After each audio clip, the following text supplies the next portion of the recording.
Hello viewers, welcome to my YouTube channel. तो हमने कल के लेक्चर में डिस्कस किया था about the definition of group और कुछ एग्जांपल्स किए थे, ठीक है। तो आज हम उसी को कंटिन्यू करेंगे, उन्हीं एग्जांपल्स को। चलिए आज एक और एग्जांपल हम करेंगे। N dot, Y dot stands for multiplication. हम देखेंगे क्या ये ग्रुप है, अगर ये ग्रुप है क्या फिर ये अबेलियन ग्रुप है, या कि हम बोल सकते हैं नॉट ए ग्रुप, ये ग्रुप है ही नहीं। तो मैंने आपको कल डेफिनेशन ग्रुप की बोली थी कि चार कंडीशन सेटिस्फाई होनी चाहिए: closure property, associative property, identity law and existence of inverse. देखो, अगर हम दो नेचुरल नंबर्स उठाएंगे, उनको मल्टीपल करेंगे, मिलेगा क्या? Natural, of course natural number मिलेगा। इसका मतलब क्लोजर प्रॉपर्टी तो सेटिस्फाई होगी, एसोसिएटिव प्रॉपर्टी तो ऑटोमेटिकली हमेशा होगी। और हमें देखना है क्या ऐसा एलिमेंट हमारे पास एग्जिस्ट करता है जिसको हम किसी भी नेचुरल नंबर के साथ मल्टीपल करेंगे और उसको कोई फर्क नहीं आएगा। यस, कौन है वो नेचुरल नंबर? वन किसी भी नेचुरल नंबर को आप मल्टीपल करो तो कोई फर्क किसी भी नेचुरल नंबर पर नहीं आएगा। हम कह सकते हैं 1 dot A is equal to A dot 1 is equal to A for all A belongs to N. तो ये एन आपका, तो ये ए आपका, तो ये जो आपके पास ये 1 है ना, ये आपके पास इसका आइडेंटिटी एलिमेंट होगा। अब हमें देखना है एग्जिस्टेंस ऑफ इनवर्स। चलिए जरा आप लो 2 एलिमेंट आपके पास है। Yes, 2 is a natural number. 2 को मैं किसके साथ मल्टीपल करूं? 1 आ जाए, बिकॉज एग्जिस्टेंस ऑफ इनवर्स क्या बोलता था? A star B is equal to B star A is equal to E. For every element A there exist an element B such that A star B is equal to B star A is equal to E. इसका मतलब हमारे पास ये exist होना चाहिए: 2 multiplied by B is equal to B multiplied by 2 is equal to 1। Because यहाँ पर ए है तो ए के कॉरस्पॉन्ड में भी बी एग्जिस्ट करना चाहिए, जिसको हम 2 के साथ मल्टीपल करेंगे वो आइडेंटिटी जनरेट करेंगे। यहाँ पर अगर आइडेंटिटी है वो 1 है, तो बी को मैं किसके साथ मल्टीपल करूँ वो 1 आए। ऑफकोर्स 2 को मैं किसके साथ मल्टीपल करूँ वो 1 आए, तो मुझे इसको मल्टीपल 1/2 के साथ करना होगा। क्या 1/2 आपका नेचुरल नंबर है? No, it is not a natural number. इसका मतलब जो 2 है या कोई भी नेचुरल नंबर है एक्सेप्ट 1, उसका इनवर्स एग्जिस्ट कर ही नहीं रहा है एन में। तो इसका मतलब ये आपका ग्रुप नहीं होगा। जब ग्रुप नहीं होगा तो अबेलियन ग्रुप कहाँ से होगा? I hope it is clear. What can you say about Z multiplication? अब क्या ये ग्रुप होगा? चलिए चेक करेंगे, होगा तो देखेंगे। अबेलियन ग्रुप, या मैं बोलूँगा नॉट ए ग्रुप। अगेन जरा यहाँ पर डायरेक्टली अब जाओ। 2 आपके पास क्या है? 2 आपके पास इंटीजर भी है। 2 को मैं किसके साथ मल्टीपल करूँ, या 3 को मैं किसके साथ मल्टीपल करूँ सच दैट मुझे 1 मिल जाए? ऑफ कोर्स मुझे 1/2 के साथ मल्टीपल करना होगा तभी 1 मिलेगा। क्या 1/2 आपका इंटीजर है? No, it is not integer. Again यहाँ पर जो चौथी कंडीशन है वो फेल हो रही है। तो ये आपका जो है तो this is not A group, तो अबेलियन ग्रुप तो होगा ही नहीं। तो ये आपका जो है ये नॉट ए ग्रुप होगा।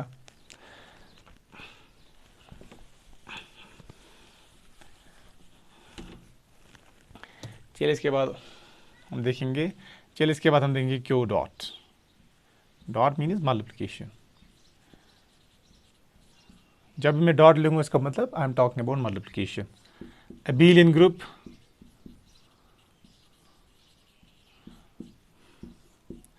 या नॉट ए ग्रुप, तो अगेन देखोगे 2 रैशनल नंबर्स को मल्टीप्लाई करो मिलेगा क्या? Rational number. एसोसिएटिव लॉ तो होगा। अब तीसरा है 1 मल्टीप्लिकेटिव आइडेंटिटी है अंडर मल्टीप्लिकेशन, वो आइडेंटिटी एलिमेंट है अंडर मल्टीप्लिकेशन, और रैशनल नंबर भी है। अब हम देखना है अभी चौथा लॉ। ज़रा अब 0 देखो, 0 को मैं किसके साथ मल्टीपल करूं? 0 को मैं किसके साथ मल्टीपल करूं? चलिए मैं इसको मल्टीपल करूंगा x के साथ, और मुझे x × 1 x × 0, और वो मुझे वो 1 के बराबर आना चाहिए। क्या वो कभी पॉसिबल है? क्या मैं 0 को किसी रैशनल नंबर के साथ मल्टीपल कर सकता हूँ वो 1 मिलेगा? No, this equation has no solution. इसका कोई सोल्यूशन ही नहीं है। आप 0 को किसी भी रैशनल नंबर के साथ मल्टीपल करो, कभी आपको ये 1 नहीं देगा। इसका मतलब 0 का इनवर्स है ही नहीं। तो व्हाट डज इट मीन? तो एक एलिमेंट तो मिल रहा है ना क्यों में, जिसका इनवर्स है ही नहीं, तो इसका मतलब ये ग्रुप नहीं होगा। अबेलियन ग्रुप तो होगा ही नहीं, बिकॉज अबेलियन ग्रुप के लिए पहले ग्रुप होना चाहिए। अब प्रॉब्लम कहां पर होती है? तो प्रॉब्लम इस जीरो की वजह से होती है। अगर मैं इस जीरो को हटा लूं तो Q not equal to zero means the set of non zero rational numbers. अब आपका क्या ख्याल है? अगर आप देखोगे ना, अब ये ग्रुप बनाएगा, ग्रुप भी होगा, अबेलियन ग्रुप भी होगा, और नॉट ए ग्रुप तो होगा ही नहीं। तो नॉट ए ग्रुप पे क्रॉस मारूंगा, यहां पर टिक, बिकॉज ग्रुप तो होगा, बिकॉज जीरो मैंने बाहर निकाला था जहां पर प्रॉब्लम हो रही थी, और अबेलियन ग्रुप भी होगा because the multiplication is commutative. अब इसके बाद एक और ज़रा ये देखो, Q कॉम्प्लीमेंट अंडर मल्टीप्लिकेशन क्या एक ग्रुप बनाएगा? अबेलियन ग्रुप होगा, नॉट अ ग्रुप।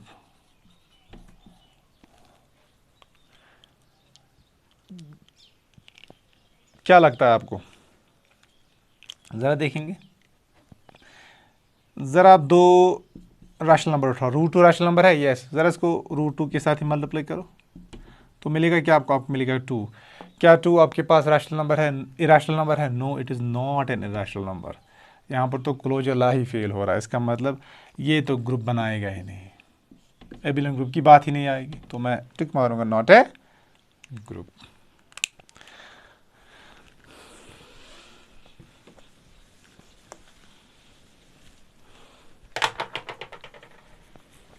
ज़रा और ज़ीरो डॉट पर देखो, यहाँ से मैं ज़ीरो बाहर निकालूंगा बिकॉज ज़ीरो पे प्रॉब्लम हो रही है।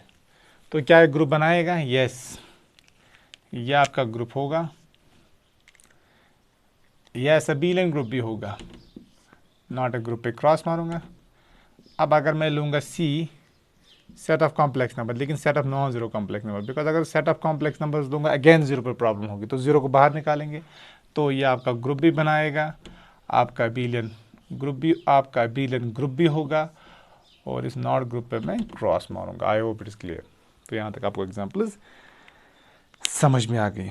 अब हम जितना हम कोर्स को आगे लेते जाएंगे ना, उतने हम डिफरेंट टाइप्स ऑफ ग्रुप्स के बारे में डिस्कस करेंगे जितना हम अब आगे चलेंगे। ये तो आपके पास सिंपल है बिकॉज ये आप जानते हो, set of integer, set of जो ये रैशनल नंबर क्या होता है, क्यू कॉम्प्लीमेंट क्या है, आर कॉम्प्लेक्स नंबर क्या है। अब जितना इस कोर्स को हम आगे लेके चलेंगे तो अकॉर्डिंगली हम डिफरेंट टाइप्स ऑफ ग्रुप्स के बारे में बात करेंगे, जैसे कि आपका परम्यूटेशन ग्रुप आता है, डायहेड्रल ग्रुप आता है, इंटीजर मॉडुलो ग्रुप आता है, उनको हम आगे डिस्कस करेंगे। चलिए एक और एग्जांपल करूंगा मैं ग्रुप की।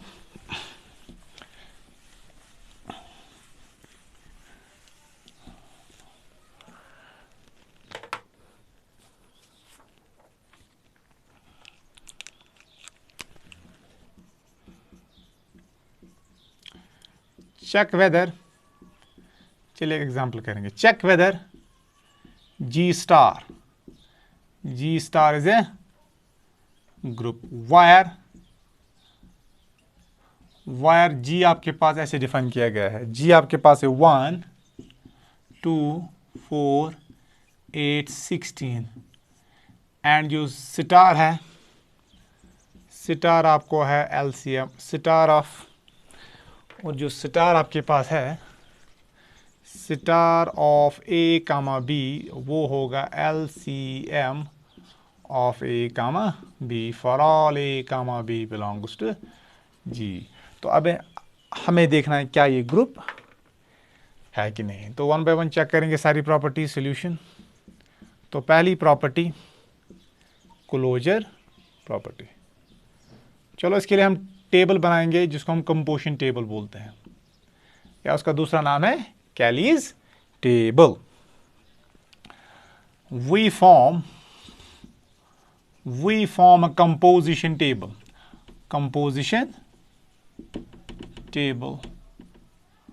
as follows।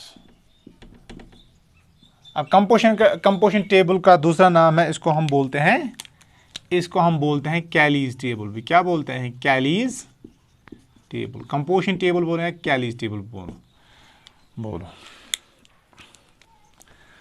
तो हमें क्या है, देखो 1 चलिए पहले दिस इज 1 2 4 8 16 1 2 4 8 16।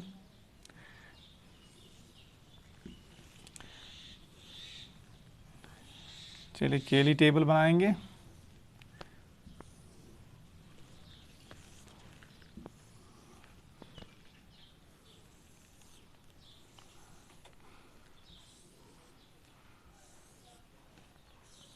चलिए ऑपरेशन हमारे पास है star. What is 1 star 1? 1 star 1 means star को कैसे डिफाइन किया गया है? Star of A B is called LCM of A B. अगर यहाँ पर जो सारे के सारे एंट्रीज इस जी के एलिमेंट आए ना, इसका मतलब आप कोई भी एलिमेंट यहाँ से उठाओ उसका एलसीएम निकालो। अगर वो जो उनको कंपोजिशन करके जो आपको एलिमेंट निकलेगा अगर वो भी जी का ही एलिमेंट है, इसका मतलब क्लोजर प्रॉपर्टी सेटिस्फाई हो रही है। इसका मतलब यहाँ पर जो भी आपको एंट्री मिलनी चाहिए ना, वो सारी की सारी एंट्रीज इस जी में होनी चाहिए। अगर होंगी तो हम बोलेंगे क्लोजर प्रॉपर्टी सेटिस्फाई हो रही है। अगर नहीं होगा हम बोलेंगे क्लोजर प्रॉपर्टी सेटिस्फाई नहीं हो रही है, तो hence it is not a group. 1 star 1 1 star 1 go star of 1 1 is the LCM of 1 1. What is LCM of 1 1? That is 1. 1 star 2 LCM of 1 2 is 2. Star 1 star 4 LCM of 1 comma 4 is 4. Star of 1 8 that is 8, that is 16. LCM of 1 16 is called 16.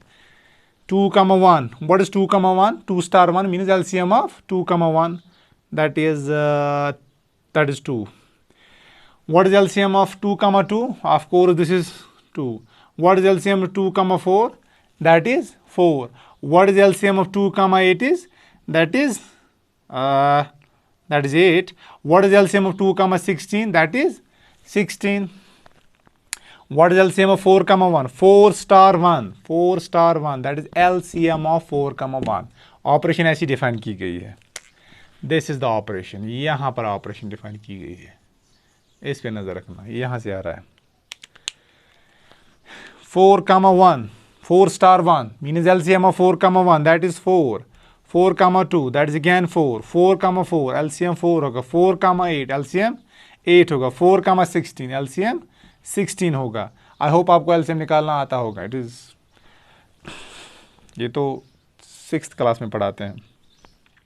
LCM of 8 comma 1 that is 8. LCM of 8 comma 2 that is 8. LCM of 8 comma 4 that is 8. LCM of 8 comma 8 that is 8. LCM of 8 comma 16 16. 16 1 16 16 का 2 के साथ LCM 16, 16 का 4 के साथ LCM 16, 16 का 8 16 के साथ LCM वो भी आ रहा है 16। ज़रा अब यहाँ पर नज़र मारो, सारी की सारी जो एंट्रीज यहाँ पर है ना, चाहे 1 है 2 है 8 है 16 है, ये सारी की सारी एंट्री जी के एलिमेंट्स है। तो क्लियरली फ्रॉम दिस केली table you can say that all the entries कहाँ से आ रहे हैं? सारे के सारे एंट्री जी से आ रहे हैं। इसका मतलब it is close. Clearly all the entries of Cayley's table, all the entries of Cayley's table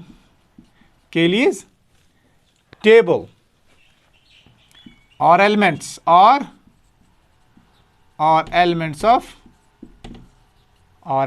G. So G is closed with respect to star. तो पहली प्रॉपर्टी तो सेटिस्फाई हो गई। अब हमें देखना है दूसरी प्रॉपर्टी। दूसरी प्रॉपर्टी है एसोसिएटिव प्रॉपर्टी। अब ये भी हम टेबल से ही देख सकते।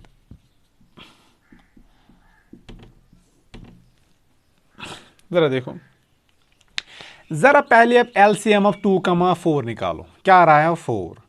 अब चले हम ये करेंगे। चले देखो, 2 स्टार 4 स्टार 8, और ये देखेंगे 2 स्टार 4 स्टार 8। एक एलिमेंट के लिए मैं दिखाऊंगा, अब हम देखेंगे ये बराबर होगा। आप खुद भी फिर बाकी एलिमेंट के साथ ये चेक कर सकते हो। जरा 2 स्टार 4 देखो। What is 2 star 4? Means 2 star 4 LCM 2 कमा 4 दैट इज 4। ये 4 के बराबर है। Star 8, what is 4 star 8?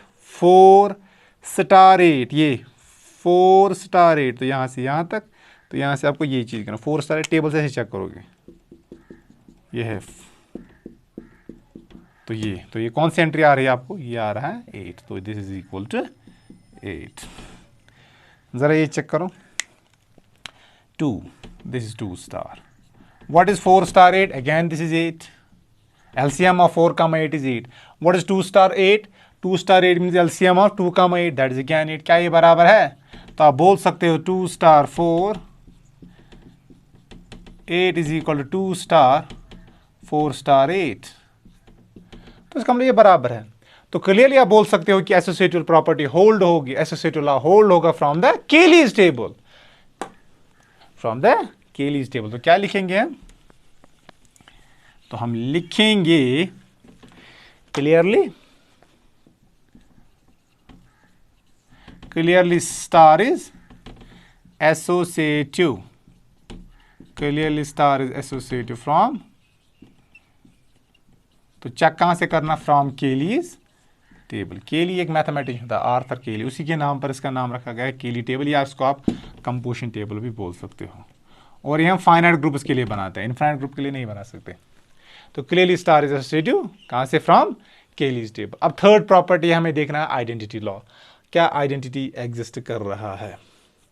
तो आइडेंटिटी का मतलब ये है, क्या आपके पास ऐसा कोई एलिमेंट है जिसको आप किसी के साथ भी कंपोज कर रहे हो और वो उसको कोई चेंज नहीं ला रहा है। इसका मतलब क्या है, देखो identity law, identity law, identity law का मतलब है जनाब आपको ये होना चाहिए, क्या आपके पास ऐसा कोई एलिमेंट है, अगर आपके पास ए कोई भी एलिमेंट है जी का, does there exist any element E such that A star E is equal to E star A is equal to 1। इसका मतलब जब भी ए के एलिमेंट को वो ऑपरेट करेंगे उस पर कोई चेंज नहीं आएगा। क्या कोई एलिमेंट एग्जिस्ट आपको लग रहा है इस टेबल में ऐसा कोई एलिमेंट है? यस है एक एलिमेंट। जरा देखो, जरा मैं 1 का एलसीएम 1 के साथ करूँ, 1 का 2 को 1 को 2 के साथ ऑपरेट करो 2 आ रहा है, 1 को 4 के साथ ऑपरेट करो क्या आ रहा है 4 आ रहा है, 1 को 8 के साथ ऑपरेट करो क्या आ रहा है 8 आ रहा है, 1 को 16 के साथ ऑपरेट करो क्या आ रहा है 16 ही आ रहा है। इसका मतलब अगर 1 किसी के साथ भी ऑपरेट करोगे अंडर स्टार उस एलिमेंट में कोई चेंज नहीं आएगा। आप 1 का एलसीएम किसी भी नंबर के साथ उठाओ वो वही नंबर वापस आएगा। आप लिख सकते हैं ना ऐसे, LCM of 1 comma a is equal to a for all a comma a belongs to g। इसका मतलब क्या है, यहाँ पर जो आपके पास ये 1 है ना, 1 आपके पास आइडेंटिटी एलिमेंट है, तो इसका मतलब यहाँ पर जो आइडेंटिटी एलिमेंट है वो है 1। This means that identity law also holds. तो थर्ड प्रॉपर्टी भी यहाँ पर होल्ड हो रही है। अब आपको देखना है क्या फोर्थ प्रॉपर्टी होल्ड हो रही है कि नहीं। चले मैं रब करूंगा यहां से, तो 3 प्रॉपर्टी तो होल्ड हो। अब देखनी है क्या चौथी प्रॉपर्टी होल्ड होगी। अगर होल्ड होगी तो ग्रुप बनाएगा, नहीं होगी तो it is not a group. तो फोर्थ प्रॉपर्टी आपकी आएगी inverse law. Inverse law, inverse law का मतलब क्या है, अगर आप ए कोई भी एलिमेंट उठाओगे जी में, इसके कॉरस्पॉन्ड में आपको बी मिलना चाहिए। कहां पर? जी में। Such that A star B, वो आना चाहिए बी स्टार ए और वो जनरेट करना चाहिए 1। चलिए जरा आप 2 पे यहां पर नजर मारो। चलिए मैं 2 को किसी भी एलिमेंट के साथ ऑपरेट करूं, 2 को आप किसी भी एलिमेंट के साथ ऑपरेट कीजिए, क्या एक कभी 1 बनाएगा? जरा देखते हैं। 2 तो स्टार 2 स्टार, जरा देखो एलसीएम ऑफ 2 comma 1 के साथ, what is the LCM of 2 comma 1? ये 2 है। एलसीएम ऑफ 2 comma 4, ये भी, this is 4। LCM of 2 comma 8, ये 8। एलसीएम ऑफ, खुद से भी अगर एलसीएम करोगे ना, एलसीएम 2 comma 2, जैसे यहां पर मैं लिखता हूं LCM of 2 comma 2 is equal, वो भी 2 ही है। LCM of 2 comma 16, that is also equal to 16। तो आप 2 को किसी के साथ भी ऑपरेट करो, क्या कभी 1 जनरेट हो रहा है? नहीं, 1 तो जनरेट ही नहीं हो रहा है। इसका मतलब 2 का इनवर्स है ही नहीं। तो एक पर तो कम से कम फेल हो रहा है ना, इसका मतलब इनवर्स डज नॉट एग्जिस्ट। इसको क्या बोलेंगे हम? सो द इनवर्स ऑफ 2, बाकी के लिए हमें चेक ही नहीं करना, एक पर फेल हो रहा है तो hence it is not a group. So the inverse of 2 does not exist. तो इनवर्स 2 का एग्जिस्टेंस नहीं हो रहा है, इसका मतलब ये क्या है, इट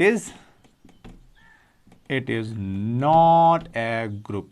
तो जो आपके पास ये सेट है 1 2 4 8 6 और जो आपने ऑपरेशन डिफाइन किया ना एलसीएम ऑफ ए कमा बी, तो ये आपका ग्रुप नहीं बनाता है। तो ये it is not a group, it is not a group, तो ये ग्रुप नहीं है। I hope it is clear.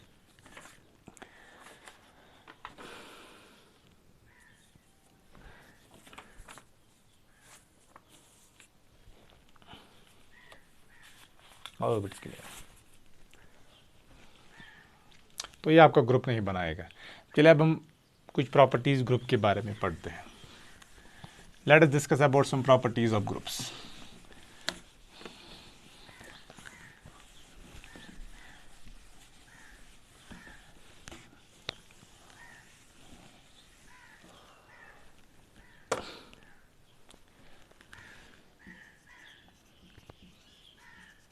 General properties of groups.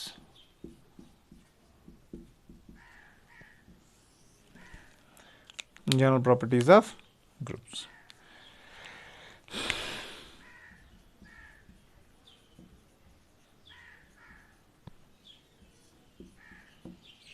Theorem number 1, uniqueness of identity,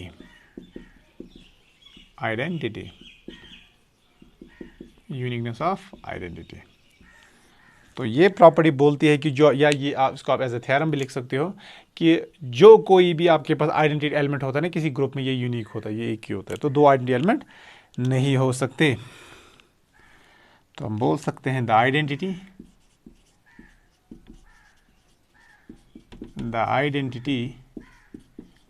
element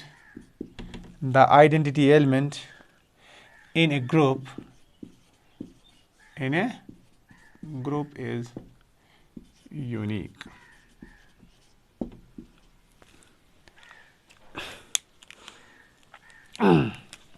चलिए ये प्रॉपर्टी प्रूव करेंगे।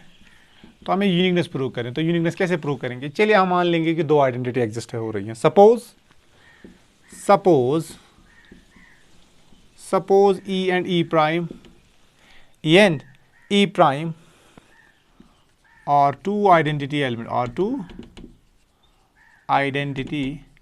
यूनिकनेस ऐसे ही प्रूव करते हैं हम। चलिए हमें प्रूव करना है कि ये एक है, चलिए हम मानेंगे ये दो हैं। Suppose E and E prime are two identity elements of a group G. And of course यहां पर जो ऑपरेशन होगी ना ये स्टार होगी। अब मैं ऑपरेशन साथ साथ नहीं लिखूंगा, इट इज अंडरस्टूड कि ऑपरेशन आपकी यहां पर स्टार है, ठीक है। It is understood now operation star है। तो देन बाय डेफिनेशन, तो suppose E and E prime are two identity elements of G, then by definition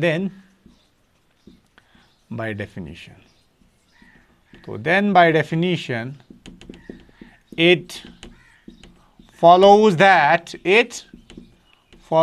तो क्या फॉलो होगा जरा देखो। तो अगर E आइडेंटिटी एलिमेंट है, इसका मतलब क्या है? इसका मतलब है AE। अब ऑफ कोर्स जब भी मैं यहां पर लिखूंगा ना AE AB, जब भी मैं अब लिखूंगा फर्दर AB, इसका मतलब अंडरस्टूड इनके दरमियान ऑपरेशन है, इनके दरमियान यहां पर ऑपरेशन स्टार है। अगर यहां पर स्टार प्लस होगा तो AB का मतलब यहां पर A प्लस B भी हो सकता है। कब? अगर ऑपरेशन प्लस है, इसका मतलब A मल्टीप्लाइड बाई B भी हो सकता है जब ऑपरेशन मल्टीप्लिकेशन होगी। तो AB का मतलब यहां पर क्या होगा? अब AB का मतलब अब इस कोर्स में हम लेंगे A star B, where star is any binary operation. अब जो यहां पर मैंने G लिया है ना group, of course it's a group with respect to some binary operation. जब ग्रुप की बात होगी तो ऑटोमेटिकली वहां पर जो ऑपरेशन होगी वो कोई बाइनरी ऑपरेशन स्टार होगी। अब मैं ले रहा हूं E and E प्राइम, ये आपके पास दो आइडेंटिटी एलिमेंट्स हैं। इसका मतलब बाय डेफिनेशन फॉलो क्या होगा? AE is equal to EA, जो मैं बोल रहा था A star E is equal to E star है। इसका मतलब यहां पर बीच में स्टार है। This is equal to A for all A belongs to G, and E star is equal to E star E prime A is equal to A for all A belongs to G. I hope it is clear. In particular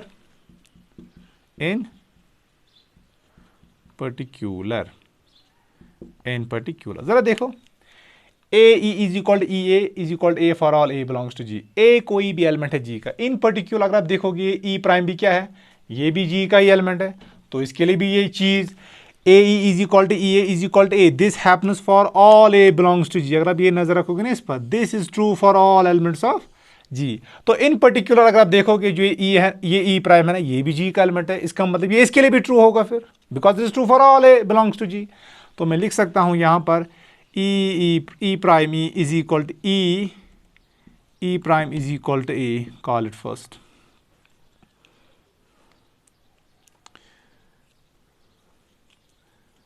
और जरा ये देखो जो आपके पास ये है, this is also true, this is also true, a e prime is equal to e prime a is equal to a for all a belongs to g, this is also true for a for all elements a belongs to g। तो कोई भी element होगा आपका a कहां पर g में, उसके लिए ट्रू है, तो इन पर्टिकुलर इस e के लिए भी ट्रू होगा, बिकॉज e भी g का एलिमेंट है। तो मैं लिख सकता हूं एंड, तो मैं यहां पर लिख सकता हूं एंड जो आपका ये होगा e prime is equal to E prime e is equal to e is equal to e, sorry यहाँ पर ए नहीं आएगा, यहाँ पर मैंने ए के बदले क्या डाला ई प्राइम, तो ये आएगा ई प्राइम, तो यहाँ पर आएगा ई, कॉल सेकंड। जरा इनको कंबाइन करो, देखो ये है बोल रहा है E prime is equal to E, ये बोल रहा है E prime is equal E prime E is equal to E, ये बोल रहा है E prime is equal E prime is equal to E prime. जरा कंबाइनिंग फर्स्ट एंड सेकंड क्या मिलेगा आपको, combining first and second, we get what we will get, we will get e prime e is equal to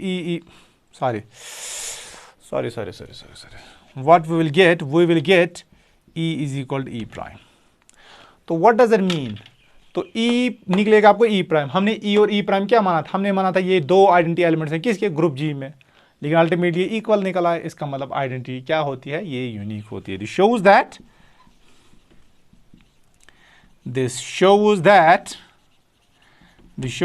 the identity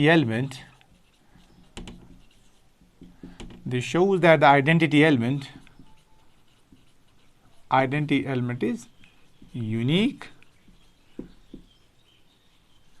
in G, hence proved।